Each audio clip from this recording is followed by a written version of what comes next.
You're watching Force 13's live streaming service.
Hello, this is Force 13 Live. We are live covering our first Eastern Pacific Tropical Storm live coverage of the season in the form of Tropical Storm Erick. Let's all be honest, we did not think that our first live coverage in the Eastern Pacific would come this early, but here we are in the middle part of June covering the fifth tropical storm of the season already. Off to a very active start here in the Eastern Pacific. And of course, Erick is the next in a series of lines of tropical storms to head towards Mexico here. Of course, started with Barbara, and now on to Erick. I'm joined by my live team consisting of a lot of people here. We've got Nathan, we've got Jose, we've got Cesar, who's in Mexico, we've got Charlie, and Christian. Well, Erick, quite interesting right now. Hurricane warnings in effect for the coast of Mexico. A good point that you raised, Ethan, being that Eastern Pacific coverage. I mean, we could have gone live for WooTip, but this is our first Northern Hemisphere coverage of the year, I think. I believe so. Of course, I've been doing a few storm updates here and there, primarily in the Eastern Pacific on Alvin, Barbara, and Cosme. Missed out on Delilah because I was feeling unwell. But of course, we are here for Erick. A pretty substantial threat, has to be said, for this part of Mexico. The last time that a hurricane of any strength came in at this angle was back in 2012, Nathan. You were there for that one, weren't you? Which one are we talking about? Carlotta? I believe that's Carlotta, whatever the sea name is for that year. Yeah, Carlotta. Yeah. That was Category 2. That's in that purple patch of my memory where I actually, because it was early days of my tracking, I actually remember it. Unlike more recent storms, which I just do not remember anymore. But that one, was a significant Category 2. And if I recall, it either stalled just off the coast or curved just off the coast somewhere and just about made a landfall. But it feels like that was quite early in the year as well. Let me just do my research here. Carlotta was... research. It was the easternmost tropical cyclone in the East Pac to make landfall at hurricane intensity since 1966. Wow. High-end Cat 2 at peak, pretty similar to Erick, was a last-second intensification up to landfall. And that was in right about this time. Was right about in mid-June. Yeah, quite impressive then. I'm just navigating onto some of my imagery here if you're interested. Look at this rapid scan, Ethan. We've got that up. Check that out. That looks quite impressive, I have to say. Near the center, and you're getting one or two hot towers popping up there as well. Northern side, there's one in particular there that's just ballooned up. Southern side, a little bit further away from the center, you've got a significant chunk of thunderstorms blowing up right now. And it's going to be a cause of speculation here as we look at this imagery as to whether it could be forming that inner core right now. You did mention that off air earlier. Let's just check water vapor. Microwave imagery doesn't indicate that Erick might already even have a core. So, and it looks a lot larger on the satellite imagery than what it actually, what the parent storm will actually end up being. It's going to be a very small storm, tropical storm force and hurricane force and major hurricane force if it gets there. Wind field wise, it's going to be very small. But regarding the storm's influence, it is quite massive. It's got good outflow to the north and the south of the circulation, so it is breathing. It's got what we call a ULAC, an upper-level anticyclone, directly over the storm right now, which for a rapidly intensifying storm is something that you never want to see. That basically is helping the storm just breathe even more, and with these kind of conditions that it's in, I mean, we've seen what storms have done in this region in the past. Of course, two storms that are immediately going to come to mind are going to be Otis and John from 2023 and 2024. We're not thinking that these storms are going to be that Erick's going to be like Otis or John, but it's going to be a substantial threat nonetheless. We're not saying that this is going to be a category 5 coming in. Absolutely not. Now, could this reach major hurricane status before landfall? Absolutely. There is the absolute chance. But we don't think that there's any big, massive, direct hit coming for Acapulco right now. Could that change, though? Absolutely. Yeah, although it couldn't have been much worse than Otis for Acapulco in particular. The angle of attack as well. If Acapulco gets hit from this storm, it will be a glancing blow, as they often are, especially early season. That's my cat. Sorry. That's Storm. I apologize.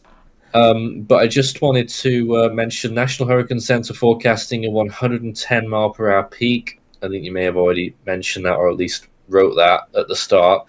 And they noted just before that there was a dry slot that was slowing things down a little bit. But when you look at its appearance, I'm not seeing a dry slot having much of a problem right there. You can see where it is, northern and eastern side. Yeah, but later frames are really showing that that's becoming more irrelevant here. I knew that intro was going to play again. I knew that was going to happen. You can see a lot better on the imagery courtesy of the Force 13 website, which you can have a look at, force-13.com/satellite, if you want to have a look at yourself. Give the page a visit. Lots of satellite options on there. You can see that dry slot. Yes, that too. You can see that dry slot very, very clearly on the eastern side. And once again, as you were alluding to earlier, those convective tops popping up right around the center of circulation. Is this the start of an inner core? Is this the core forming and now taking off? Only time will tell. Have you shown the forecast cone yet? I have not. I will pull that up now. National Hurricane Center. It's going to be a very quick storm, has to be said again. Very common trend for all of these storms so far this season in the Eastern Pacific. They haven't really lasted beyond 3 to 4 days. So it's going to be a quick one, again. So here's the latest National Hurricane Center's forecast cone. Once again, we're going to say the usual spiel. The forecast cone shows where the center of the storm is going to go, not the impacts. The impacts will extend outside of this forecast cone. I guarantee you we're going to see a lot of rip current impacts, flash flooding, landslides, and damaging wind gusts, of course, and the almighty storm surge. We're going to be seeing all those threats as the storm comes on in. Now, you can see this hurricane forecast point at 12 a.m. Thursday local time. That is when the NHC are forecasting 110 miles per hour. Now, I don't know if you'd be able to pull up WSV3, Nathan, and get the forecast cone. That way we can zoom in on this. But you can see that the storm is going to be coming in sort of parallel to the coastline. Now, as the storm comes in, does that coastline have maybe a tiny bit of influence in the storm's intensity. Maybe it brings it down by maybe 5-10 miles per hour. Here's a much better forecast cone depiction that you can see here, tragedy of Nathan's WSP3. You can see it does parallel that coastline a little bit. It's not coming in at a 90-degree angle. It's sort of coming in, it's not parallel to the coast, but it's coming in at an angle sort of parallel to the coast. So maybe that brings the intensity down maybe 5-10 miles per hour, similar to how Otis did as it came into landfall. Of course, Otis was coming in at a 90-degree angle, but, it weakened down 5 miles per hour prior from peak intensity. Didn't really make a difference, though. But maybe we'll see something like that, maybe. What do you think, Nathan? I'm not sure, but I just want to point out, Ethan, there's still a chance if it rides a southern edge that it actually misses. Yes, there is. 4 model ensembles have that happening, but about 20-something others have the storm making landfall. So we're talking about an 85% chance of landfall. The intensity is the sticking point, because what you can often get is storms that really ramp up as they move up towards the coast. That is a terrible arrow.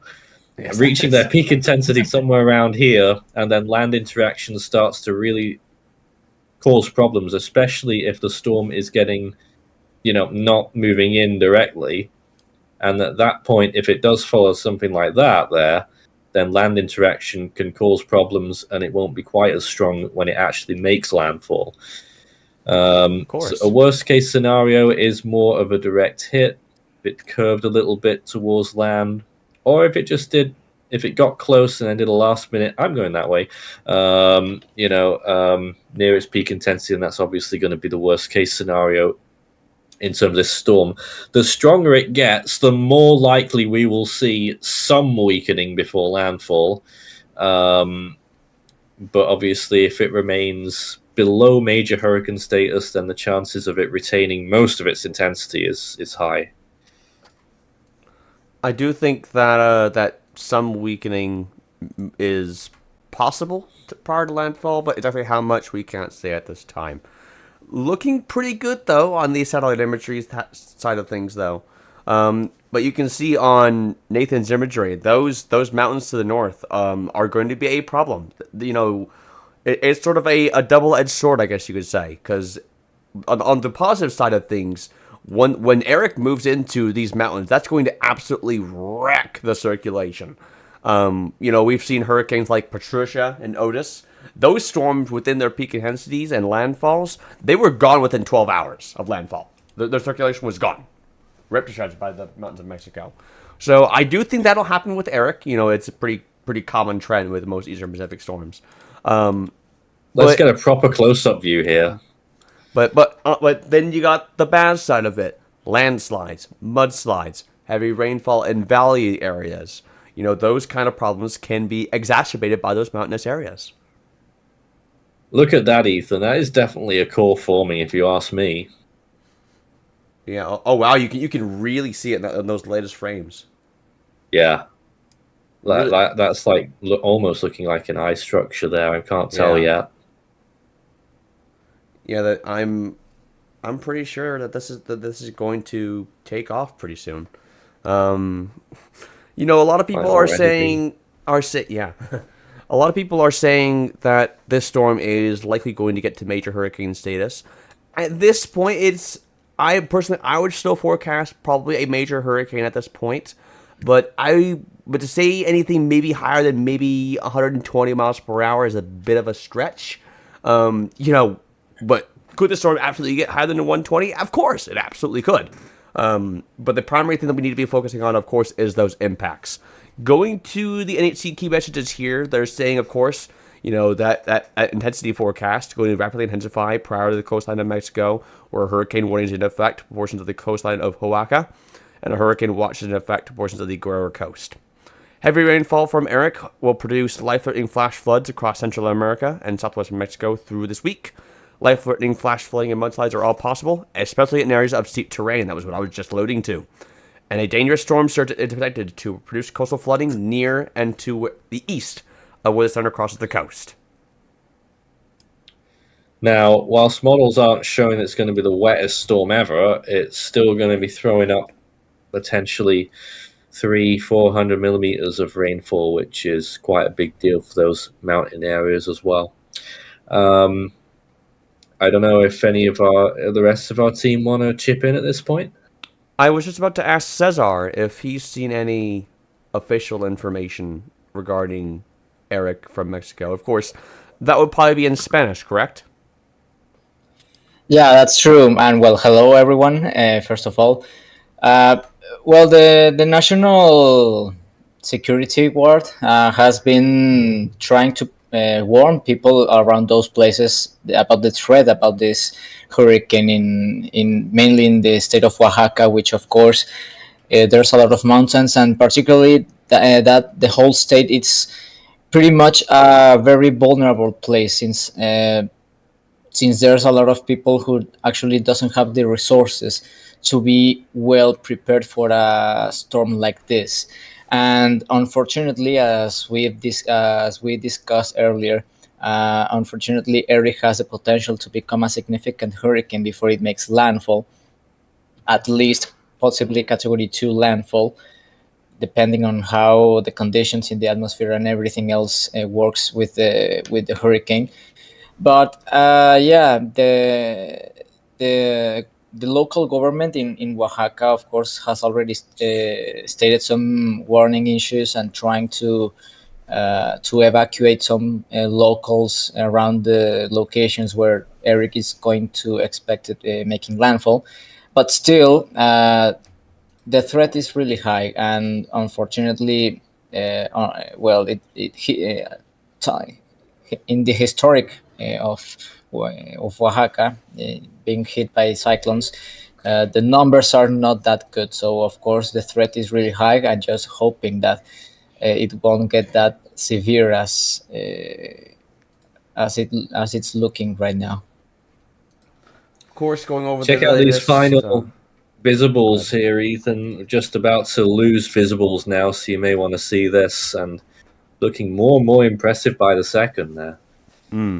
Of course, we haven't gone over the latest watches or warnings. A hurricane warning is in effect from Puerto Angel to Puerto Maldonado.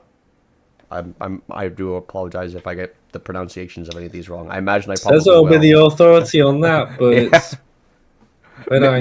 maybe you would be better to go over it then, because I probably get the pronunciations wrong. yes.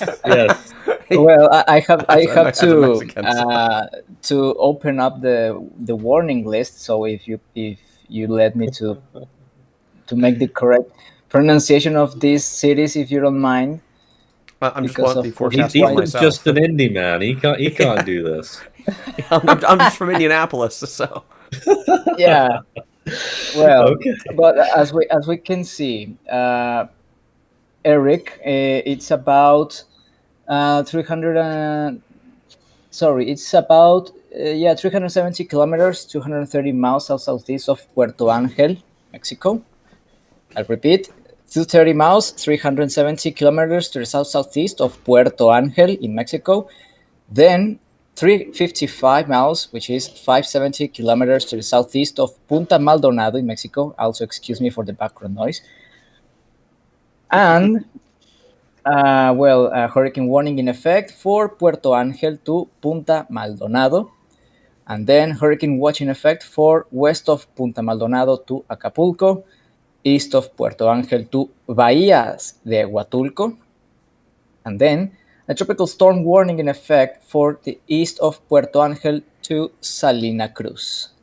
This is the current warnings in effect for Erick, and expected to change in the course of the next hours as Erick gets nearby those places, and unfortunately as well it intensifies. and you can There see. you go, Ethan. Thank you, Cesar. I appreciate it.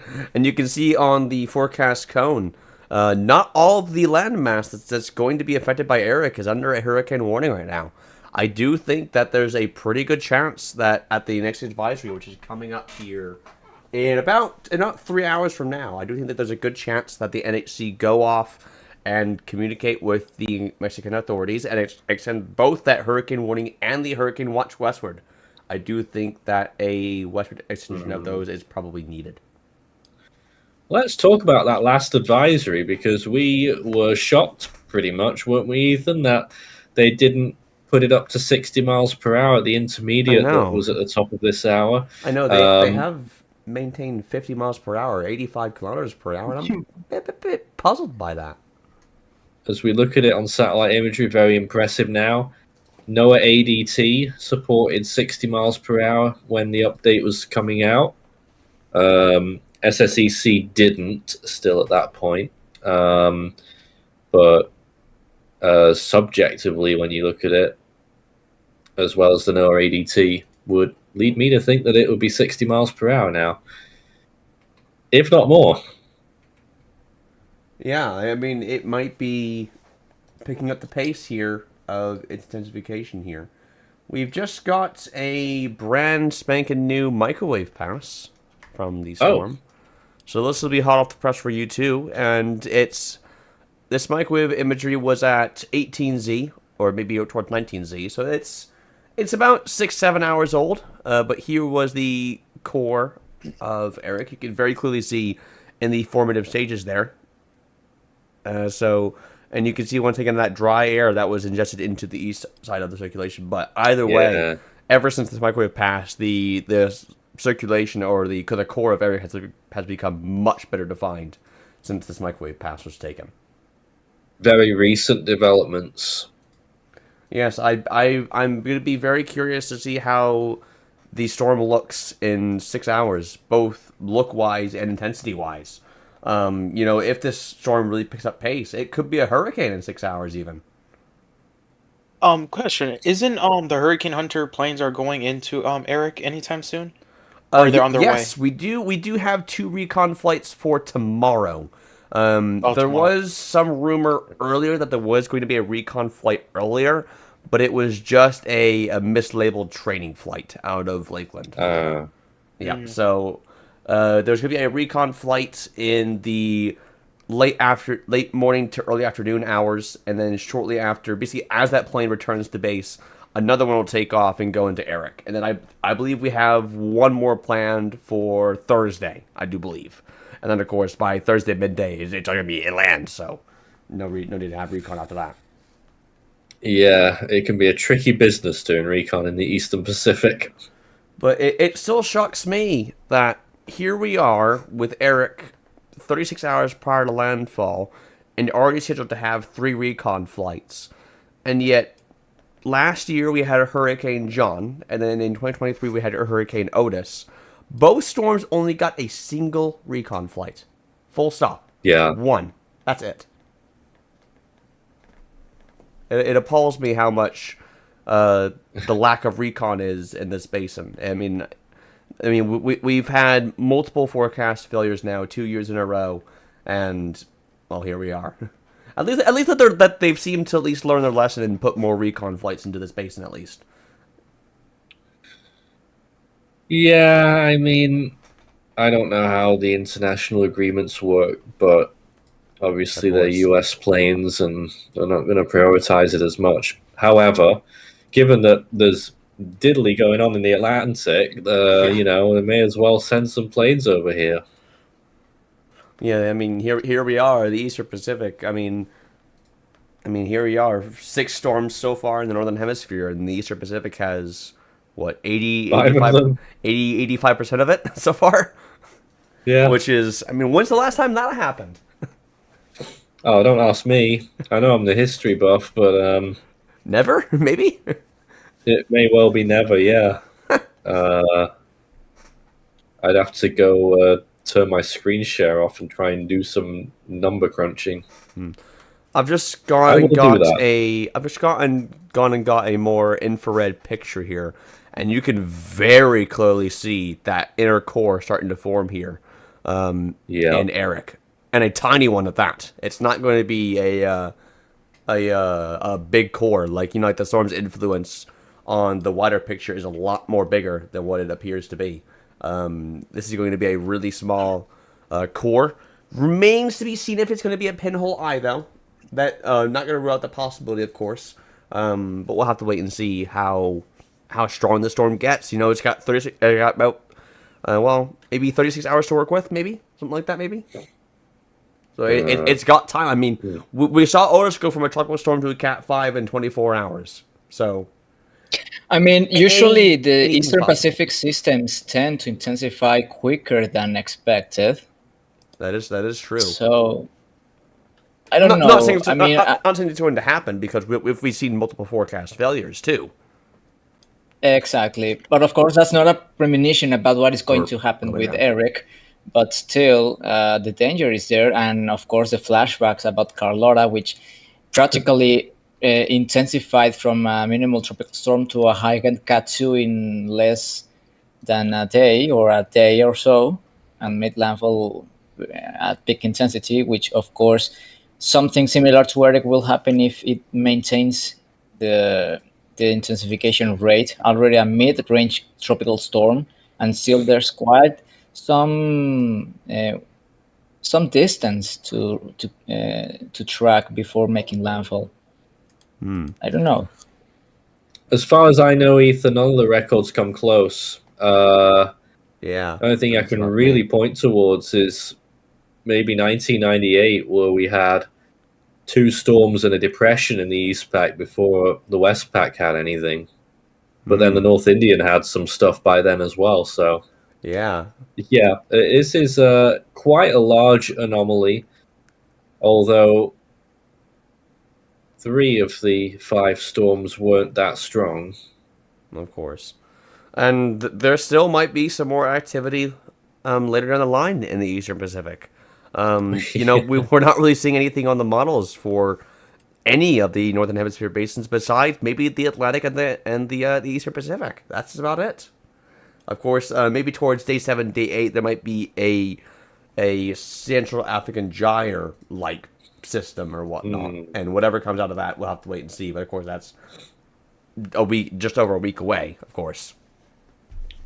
Well, the West Pacific gave us a half-hearted show with Rootip, and there could be some more stuff on the horizon, but they're pretty long-range signals. We can look at models in a little bit later on as well, before we finish. But you'd got to think the Western Pacific's going to really wake up soon. Yeah, being stuck at one storm. We've got Maury's screen up now, showing the sea surface temperatures for Eric right now. Very popping hot under the storm.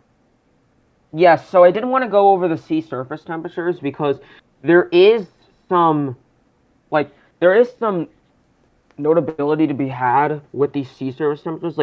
It is something interesting to look at because you can see in the Gulf of Tehuantepec there is around, let me just see that scale. It's around 31 degrees Celsius, and where the storm is expected to make landfall, it's never expected to really go into the Gulf of Tehuantepec, but it is supposed to go fairly close to it, and there's a little pocket near Oaxaca province. I'm not sure if I'm pronouncing that correctly, but there's another little pocket of 30 degrees. So I feel like this storm, this is not the most intense sea surface temperatures we've ever seen, but the Eastern Pacific, especially without a lot of wind shear, can really cause these systems to rapidly intensify. And I feel like this storm has everything it needs.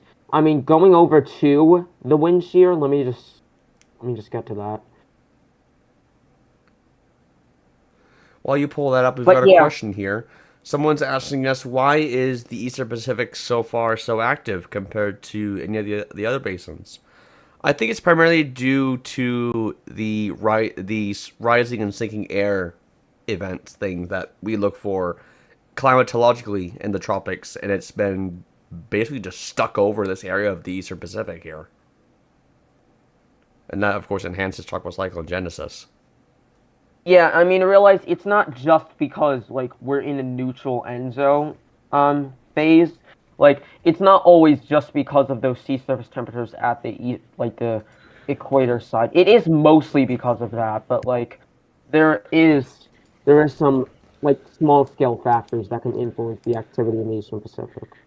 And as I've been harping on about on previous tropical weather bulletins, overall, the Eastern Pacific is actually one of the weakest basins at the minute for sea surface temperatures. That's incredible Yeah. for it to be 5 storms into the season, a month in, and, well, here we are. Hmm. And you were only forecasting what, like, maybe 3 name storms for June, Nathan? I mean, they're quite heavily weighted on averages, so there's going to be variability. We'll just see how it plays out. But, Okay. of course, when you average things out, the Eastern Pacific on paper is weaker than the other basins right now. But, big caveat is the eastern part of the East Pacific, which is where this storm is, quite notably far east, is a hotspot. And it's further west, out more over the open ocean, which isn't, which means that storms won't have as much of a chance over there to form or to persist, and that's why we've not seen Barbara or Cosme or Delilah get anywhere. In fact, the big buffer point right now has been Socorro Island. That really isn't that far out. Yeah. And nothing's got past there so far, where if sea surface temperatures were average, they'd probably gone a good at least 24 hours further before they turn post-tropical. And of course, you've been running a little bit of an experiment with your other account here in the call. I mean, we've got like a faithful recreation of what the conditions might look like right now along the coast of Mexico near Puerto Escondido. As you can see, this is simulated, but it is showing a pretty rainy picture there right now. But I have seen the weather come in here as a pretty heavy rainstorm as we were starting the stream and just before the stream, but it's something interesting to look at. Not real, unfortunately, but gives you an idea of what the conditions are probably like there right now. We'll leave the audio going for a little bit just to give us some background noise, I guess. Well, it does give you some nice background. It's actually really garden like, but yeah, you get to hear a little bit of the rain there. Any potential comments from Christian or Charlie, perhaps? Maybe I know that you guys have been here, but you've been silent so far. You haven't given them a chance. Well, that too.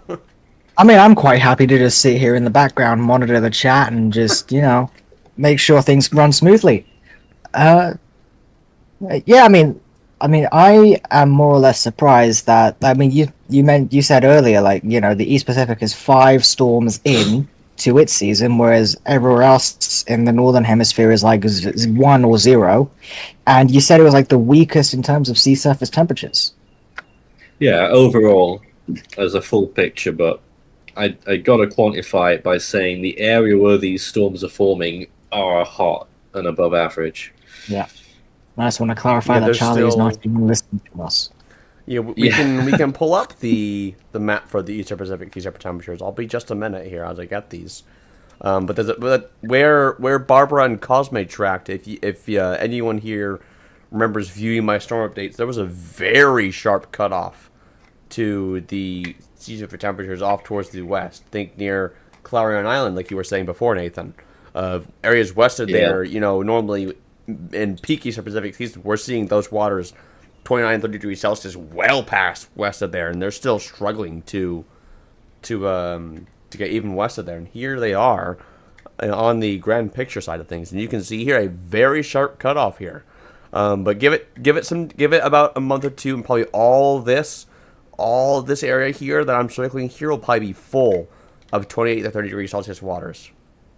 Those will probably warm up very rapidly, probably. Usually the case. Yep.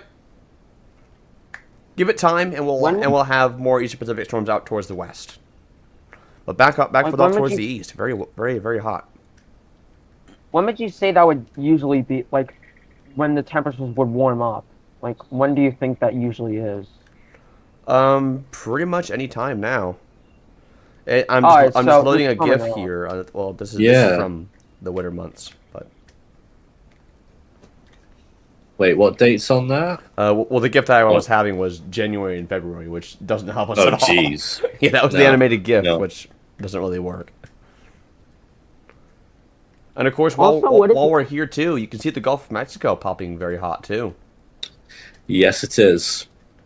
And also, what I wanted to point out, there is an area just off the coast of Hawaii of 26 degrees Celsius. I mean, of course, like the Central Pacific, like I feel like that like needs like slightly higher sea surface temperatures to like pop out anything. But I mean, 26 degrees Celsius could potentially cause something. But I'm not really saying that's happening anytime soon. There's nothing on the models. I'm just pointing it out. Going back to that latest National Hurricane Center's forecast cone, of course, hurricane watches and warnings and a tropical storm watch, or tropical storm warning rather, I apologize, do remain in effect for the affected areas in the path of Erick. Please do heed those watches and warnings with urgency, and please prepare accordingly for a very significant tropical storm impact. The last time that a Category 2 made landfall along the coastline of Mexico, I believe, was Agatha in 2022, if I recall. Correct, Nathan? Correct me if I'm Specifically wrong. Category 2s? Yes, I do believe it was Agatha. It's been a long time. It may be. Of course, we've had stronger. Cyclone Chaser has an amusing comment. I don't know how exactly they compare, but could we have a 2010 type season? Atlantic and Westpac started very slow, whereas the Eastpac burst out of the blocks and then halted after that.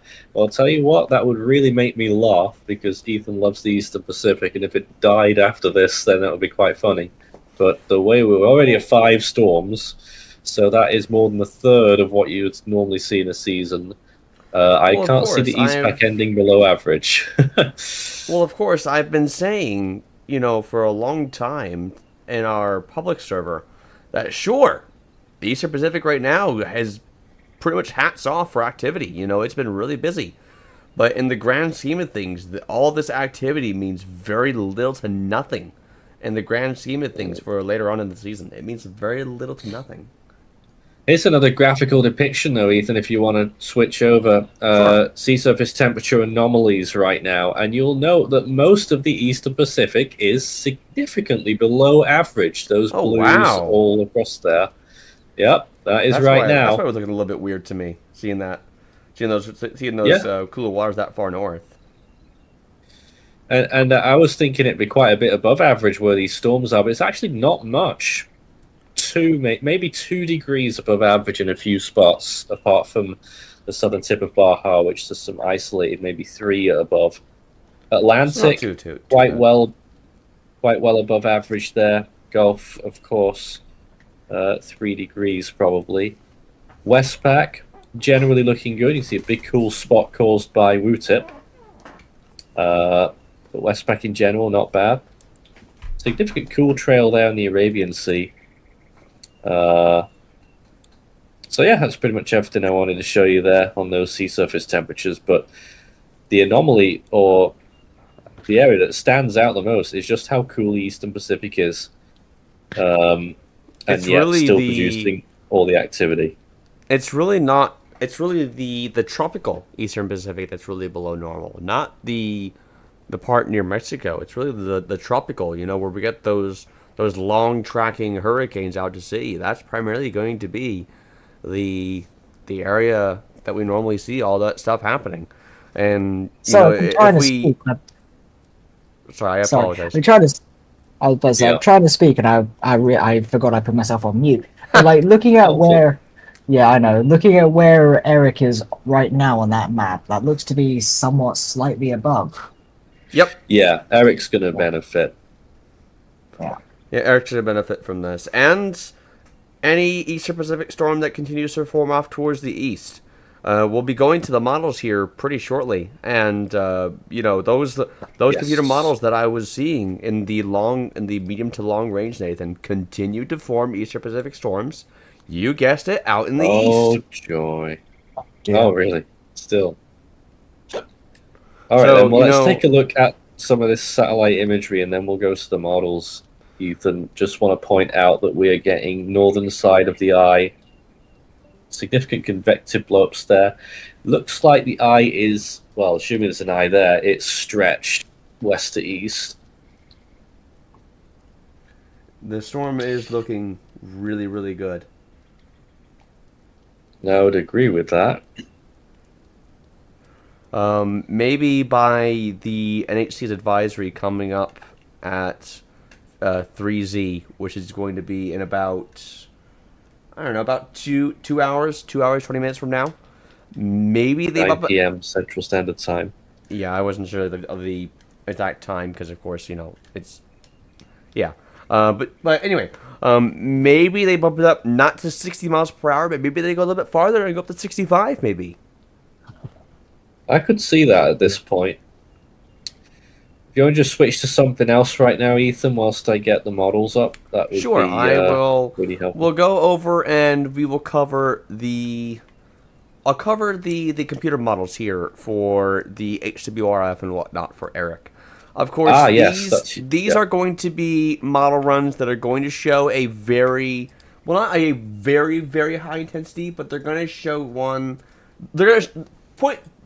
To put it bluntly, they're going to show a major hurricane. Full stop. I mean, let's just be honest. Here's the 18Z HWRF, initializing it right about now at about maybe 70 miles per hour.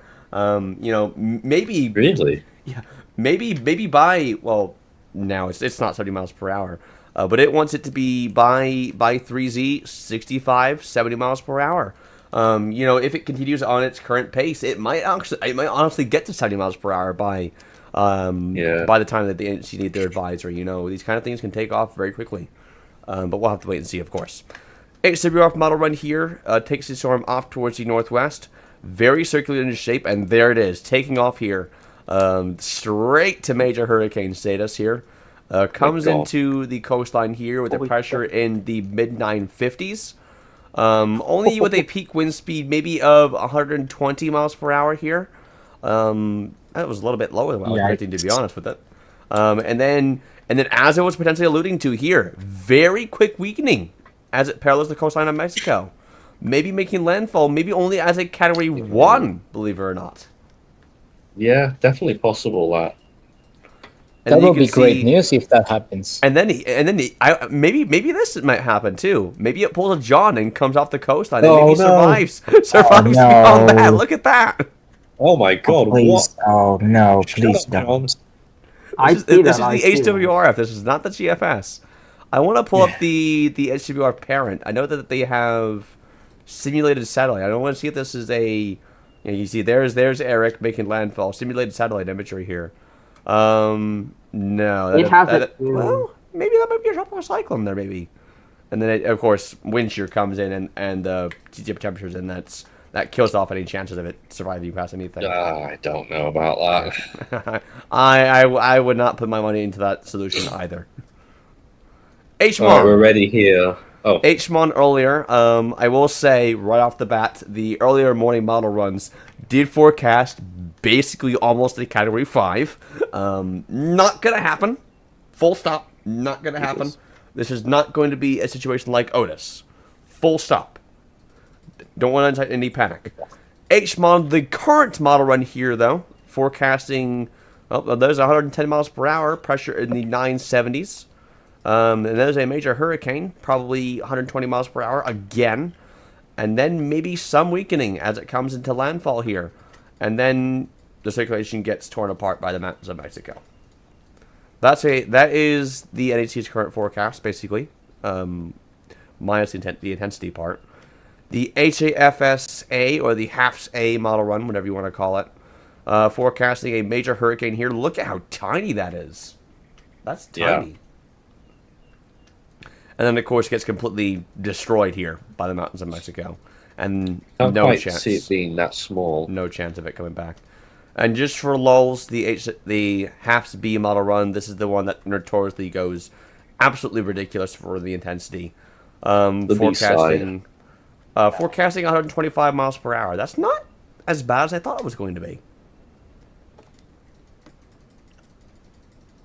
And then, of course, it tries to come back too, and dies quickly. Oh, gee. And then, of course, the GFS will and whatnot will show here in just a second. So not too bad from the model runs. Very quick peak, has to be said. Most model runs are in consensus at this point from the from the model runs like this, the HAFS, HMON, and the HWRF of 120, 125 miles per hour peak. Will that actually happen? Remains to be seen. All right, should we have a look at the global model? All you. Everything around the world. So GFS then for the next 16 days, obviously picking up Erick straight off the bat. What happens to it? There it is, becoming a hurricane at this point. That's the 18th. Well, it is the 18th now, UTC. So that's about 18 hours from now. Off it goes. It's going to happen sooner than that.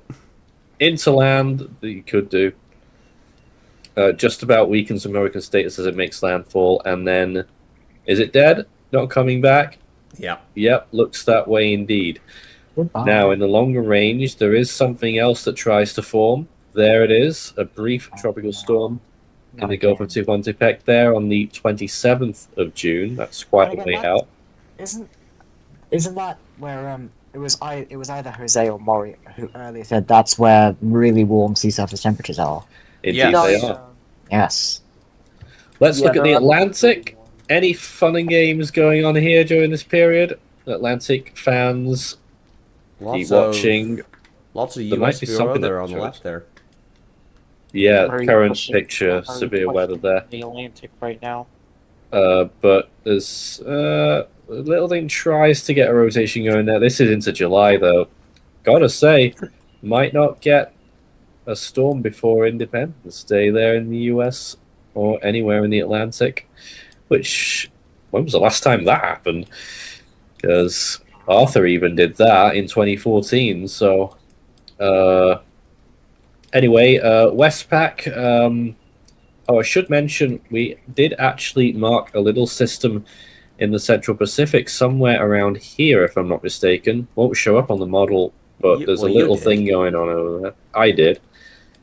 And it's going that way. A weak system shouldn't form. 10%. Westpac, 10%. Westpac, anything through the whole range? Well, that's a weak system there in the South China Sea around the 25th of June. Broad and weak. Tries to become a tropical storm there near Hong Kong, and looks like it didn't manage it. In the long range, obviously a big, typical August kind of system here, trying to become a tropical cyclone, but doesn't look like that will either. God, could you imagine? Westpac staying quiet into July there as well. North Indian Ocean, I believe GFS has tried to develop something. Well, that's what it is. It's not really doing anything there. Rotation. Monsoonal. What Yep. is happening Fully over in what is happening over in the Arabian Sea there? Strong winds, and that is also why the sea surface temperatures are way below average in this area. I assume they're elevated trade winds or something there. They do tend to get these wind patterns, which reduces the sea surface temperatures when you get to this time of year, along with the monsoon. And worth noting, those winds that Christian are commenting on, those maintain themselves throughout the entire run of the GFS. Yeah, it is very fascinating to look at. Now, we have also marked another system at 10%, somewhere around here. Oh no. God. Does it show up at all on the GFS? Well, yeah, there it is, a little something there, moving through, very weak, tries to get a circulation going. It tries its best. But certainly a low pressure system of tropical nature being supported by multiple models in a few days. Yeah, 1 in 10 chance of forming. And around the rest of Australia, South Pacific, I doubt we'll see anything here, of course. Probably some interesting looking extratropical features. Oh my days. Yeah. What? ATCF, 50 miles per hour, 1001 millibars. Oh dear. Yeah, not too surprising. And South Atlantic. For Erick, for the record. Yeah, nothing there. And Mediterranean, just in case. Nothing there either. So, gotta tell you, it's a quiet tropics out there, apart from Erick. And will be for a while by the looks of it. Yeah. New Ultimate fan. Welcome, Hurricane Weatherman. Nice to have you with us. Yeah, I sort of dismissed the ATCF. You're right. I mean, no, I'm not surprised by that because they're pretty likely to go with NHC's 0Z update. I can tell you that's going to get revised upwards in the TSCR. You would think, because I mean, just look at the storm, let me switch now back to. and you can tell. I mean, yeah, just look at the storm, and you can tell that even now, that it is stronger than 50 miles per hour, and even going back at 0Z, those convective bursts were firing pretty much right at 0Z. Gotta be 60, hasn't it? Literally, right at 0Z, they were firing. Literally. Let's switch to. Let's just take a look at NOAA ADT. Oh, that turned pink for some reason. I don't actually know what the color code means. Latest ADT. Yep, still going with 49 knots there. 997.6. So that supports 60 miles an hour. Yeah, they're not really going with it. It's a very peculiar situation. I'm positive that at some point they will go. They will increase the wind speed to 60 miles per hour. But I'm a little bit puzzled as to why they haven't done it already. Given it's not very often that we're surprised that they run low. Yeah, it's not very surprising at all. Wow, the same Ultimate fan just upgraded their membership as well. Thank you very much. Absolutely, Hurricane Weatherman there. You get 2 mentions now. And also asked, any chances that Eric becomes a major hurricane? Well, we were talking about that earlier, and I would say there's quite a decent chance. So the forecast is nearly there, 110. So I think that if the NHC go 60 miles per hour, 65 miles per hour, I think they'll raise it. I do think at least to 115. To look at the latest forecast. They do call for 70 miles per hour at 6Z. So, I mean, looking at their previous forecast number 4, at 0Z now, which is now, they were forecasting at the previous advisory, they were forecasting 65 miles per hour. So, do with that information what you will. that is going to be interesting. And you're looking at the Force 13 imagery there, right, Ethan? Yes. We've got the Zeher. Is that how you say it? The ZEH. Yeah. The Zeher imagery. You'll be able to access rapid scan Zeher imagery as well on there. I'm not sure where that would be at. It's somewhere. Somewhere. Hold on, let's figure this out. Go back, and it will be under all the satellite views. If you just go to products. I got you. Okay, cool. I'll pull back to your screen while I grab that here. Yeah, well, this is the another mesoscale one. I got you. Yes, long wave infrared channel here, showing once again that big flurry of convection near the center of the storm. Northern side, it does look a little bit away from the center, a little bit of a dry slot still by the looks of things. Here is that look now. The core is looking good here. It's looking very good, and certainly appears to me on the raw imagery side of things that raw value is probably 65 miles per hour. Raw, of course, that's not saying that's what it is now. But give it a few hours and it'll probably be 65 miles per hour. I bet probably by the NHC's next advisory, probably. But it does appear that we are in the very beginning stages of Erick's significant intensification phase. I expect that the storm will be probably a hurricane by sunrise tomorrow morning.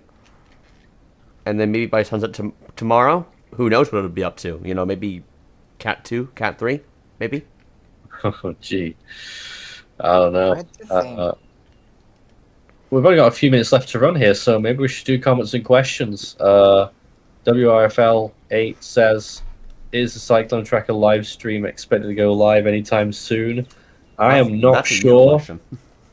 I regret to tell everyone that my availability for the second half of June is very poor.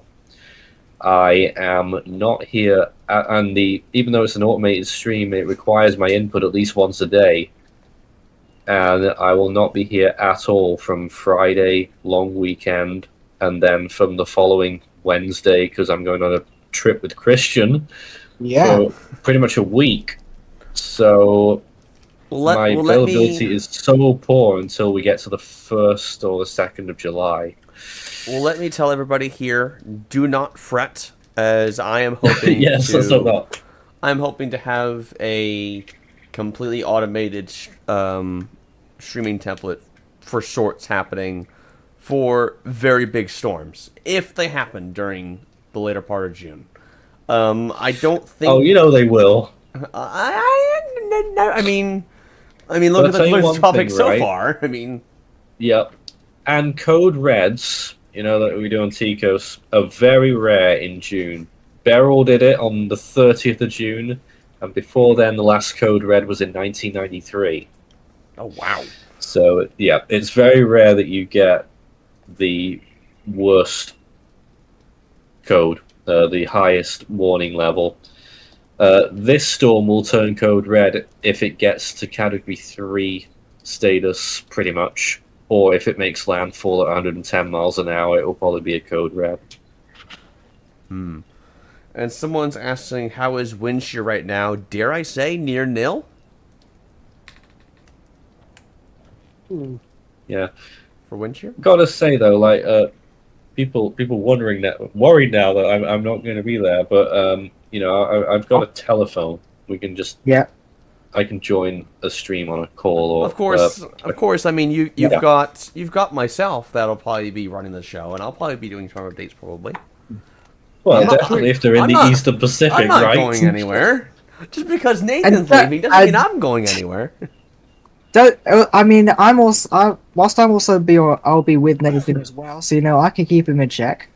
I do check my phone very often nowadays. And of course, you've got Charlie as well. Charlie left us a little while ago, but he is also capable of running live coverage, and Jack is too. They're both capable of doing coverage like you guys are, and Nick too. They are all building up to be good streamers, so there's a lot of people around. So it's not like we have a shortage of staff or anything. No, absolutely not. For when that massive storm forms, wherever. I mean, it could well happen somewhere in that time. But usually things just simmer on, and then things really get crazy as we get into... It depends, really. Sometimes you get a few in July, Westpac, sometimes August. Just some closing thoughts here on Erick. Latest imagery suggests a lot of deep, very intense convective bursts going up pretty much right over the center of Erick. Rapid intensification probably beginning right now. Remains to be seen how strong the storm gets. National Hurricane Center are forecasting 110 miles per hour. They will be issuing a new forecast cone with updated intensities, maybe some changes to the watches or warnings. We'll have to wait and see. But that forecast will be coming from the National Hurricane Center in about 2 hours. Of course, you know the link for that. nhc.noaa.gov or hurricanes.gov. That's the place to be for all the NHC's latest information. Quick questions there. Sure, go ahead. Is the Westpac going to have 2023 type of activity where it started off weak, even though it was different to now? I don't know what you guys think about that. I don't know. How many storms did 2023 Westpac have by now? I don't know. All I remember is that I went to the Philippines and Hong Kong in the middle of September of that year, and nothing happened. Well, of course. I went to Hong Kong in September of 2024, and nothing happened. Nothing happened. Of course, by now the Western Pacific by now had just gotten done with Guchol, so it had already had 3 tropical cyclones: Sanvu, Oh Mawar, yes, and I remember. Mawar was a Guchol. Cat 5 actually, a very intense Cat 5 Mawar. Yeah. Again, I remember Guchol as well because I was like, you're gonna have to remind me of the exact dates of Guchol because then I can compare it to my Guchol? trip. Yeah. Guchol was from June 6th to June 12th on Wikipedia, so it was. I June like 5th to June 12th. sorry. Okay, so I was in Indonesia at that time. So yeah. I like how David is in the chat while someone just said before, did David retire? And David all of a sudden pops up in the chat and has ignored that comment. I mean, let's just say David is more behind the scenes at the minute, but Yeah, he he's is still around. with us. He's around.